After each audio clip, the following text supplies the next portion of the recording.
Assalamualaikum warahmatullahi wabarakatuh. Bahan Ajar Digital Ilmu Pengetahuan Alam IPA kelas 5 SD bersama saya FD Devlin MPD Guru SD kelas 1 Kota Bengkulu, Jalan Semeru nomor 22 Sawalebar, Kota Bengkulu. Nah, kali ini kita akan belajar tentang pentingnya udara bersih bagi kesehatan, tema 2, pembelajaran 2 di buku pena 5A. Pentingnya udara bersih bagi kesehatan. Sebelum kita memasuki pelajaran ini, kita kembali mengingat pelajaran sebelumnya. Apa saja sih alat pernapasan manusia? Yang disebut dengan alat pernapasan manusia itu ada 3, yaitu hidung, trakea, dan paru-paru. Tapi kalau ditanya organ pernapasan, maka disebut juga dengan paru-paru. Jadi kalau alat pernapasan ada 3, organ pernapasannya adalah paru-paru. Lebih khusus seperti itu ya. Proses pernapasan manusia, ya, ada pernapasan dada dan ada pernapasan perut. Dan pernapasan kemarin meliputi inspirasi dan ekspirasi.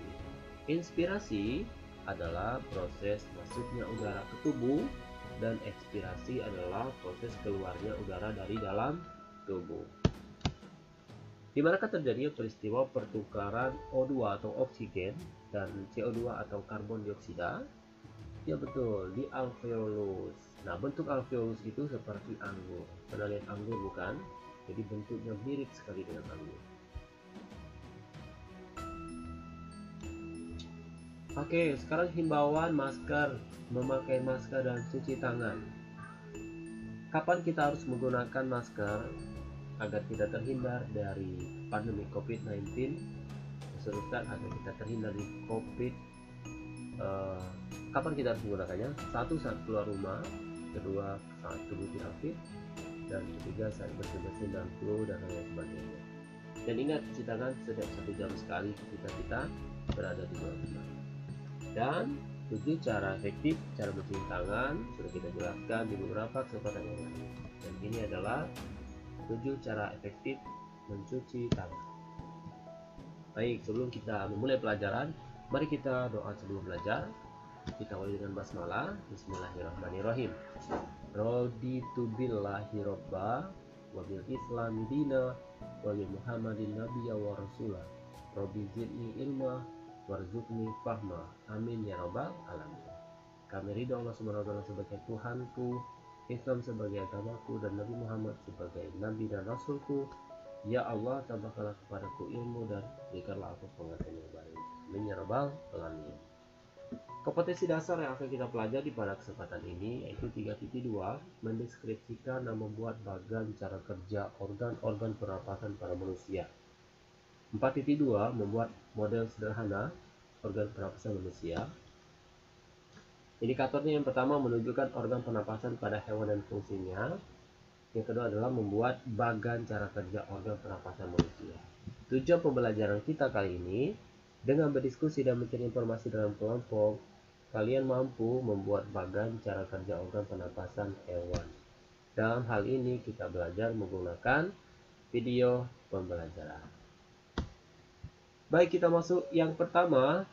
Yang pertama adalah kita membahas tentang gangguan pernapasan pada manusia. Ada yang terganggu ya? Oke. Jadi gangguan pernapasan pada manusia itu bisa disebabkan oleh beberapa faktor. Yang pertama itu disebabkan oleh bibit penyakit. Jadi gangguan pernapasan pada manusia yang pertama itu disebabkan oleh bibit penyakit. Yang kedua itu disebabkan oleh pencemaran udara. Jadi gangguan pernapasan pada manusia itu yang kedua disebabkan oleh pencemaran udara. 1, bibit penyakit, yang kedua adalah pencemaran udara. Lalu yang ketiga atau yang terakhir apa? Yaitu disebabkan oleh fisik. Jadi gangguan pernapasan manusia itu dipengaruhi oleh 3. 1, bibit penyakit, yang kedua pencemaran udara, yang ketiga adalah fisik. Lalu apa saja yang berasal dari bibit penyakit? Yang tergolong gangguan pernapasan pada manusia yang disebabkan oleh bibit penyakit itu adalah flu atau influenza, tuberculosis, nanti kita bahas selanjutnya ya, flu burung atau bronkitis. Ini disebabkan oleh bibit penyakit. Lalu gangguan pernapasan selanjutnya yang disebabkan oleh pencemaran udara yaitu asma. emfisema, dan kanker paru-paru. Yang terakhir, gangguan pernapasan pada manusia yang disebabkan oleh fisik itu diantaranya adalah kelainan organ pernapasan yang terjadi sejak lahir. Demikian ya teman-teman ya. Mudah-mudahan video ini mewakili apa yang ingin kita pelajari dan apa yang saya sampaikan mengenai gangguan pernapasan pada manusia. Nah, selengkapnya teman-teman bisa membaca di buku Bu Pena halaman 101 sampai 102. Cukup jelas ya. Sekarang kita langsung ke tahap selanjutnya. Sekarang kita masuk ke penyakit pada organ pernapasan. Yang pertama maksud Ustaz, nanti ada slide kedua ya. Nah, gangguan respirasi atau gangguan pernapasan yang sering terjadi itu jika salah satu bagian dari organ respirasi itu bermasalah, secara otomatis sistem respirasi pun akan terganggu. Nah, berikut beberapa gangguan respirasi. Ini teman-teman, yang pertama tadi apa? Flu, ini gangguan. Flu atau influenza disebabkan oleh virus dan mudah sekali menular. Penularan bisa melalui kontak langsung ke cairan atau melalui cairan yang keluar dari penderita saat batuk atau bersin. Saat flu, hidung dipenuhi lendir sehingga mengganggu pernapasan. Ini yang jadi titik poin ya. Saat flu, hidung itu dipenuhi dengan lendir sehingga mengganggu pernapasan. Gangguan selanjutnya adalah faringitis, faring. Keluhan utama pada penyakit ini adalah nyeri tenggorokan. Faringitis seringkali disebabkan oleh infeksi virus, namun dapat juga disebabkan oleh bakteri, sehingga untuk penanganannya dibutuhkan antibiotik. Beberapa kasus faringitis disebabkan oleh alergi atau iritasi pada tenggorokan. Itu untuk faringitis ya. Selanjutnya laringitis. Laringitis adalah gangguan pernapasan yang menyerang laring atau pita suara. Peradangan yang terjadi biasanya disebabkan oleh penggunaan pita suara berlebihan, iritasi, atau infeksi pada laring. Suara serak atau parau bahkan hilang sama sekali adalah gejala umum yang muncul jika seseorang mengalami laringitis. Baik, ini penyakit pada organ pernapasan yang pertama. Sekarang yang bagian kedua. Asma disebabkan oleh penyempitan saluran napas. Saluran napas kita ngerti apa penyempitannya? Saluran napas mulai dari hidung, tenggorokan atau trakea, kemudian paru-paru itu menyempit. Sesak napas menjadi tanda umum dari penyakit ini. Jadi asma itu identik dengan sesak napas. Biasanya sesak napas dibarengi dengan ini atau wheezing, suara khas yang bernada tinggi saat pasien mengeluarkan napas. Begitu ya. Bronkitis adalah peradangan pada bronkus yang merupakan saluran udara dari dan ke paru-paru. Bronkitis umumnya dicirikan dengan batuk berdahak yang kadang dahaknya bisa berubah warna. Selanjutnya adalah emfisema, menyerang kantung udara alias alveoli. Seseorang yang terkena emfisema tidak selalu menunjukkan gejala yang khas. Namun, seiring perjalanan penyakitnya, biasanya penderita kondisi ini lamban tahun akan mengalami sesak saat bernapas. Gangguan ini adalah salah satu kondisi yang digolongkan sebagai penyakit paru obstruktif kronik atau PPOK. Yang kalian harus pahami juga emfisema ya. Emfisema itu menyerang kantung udara atau alveolus ya. Kantung udara tempat terjadinya pertukaran CO2 dan O2 atau oksigen dan karbon dioksida.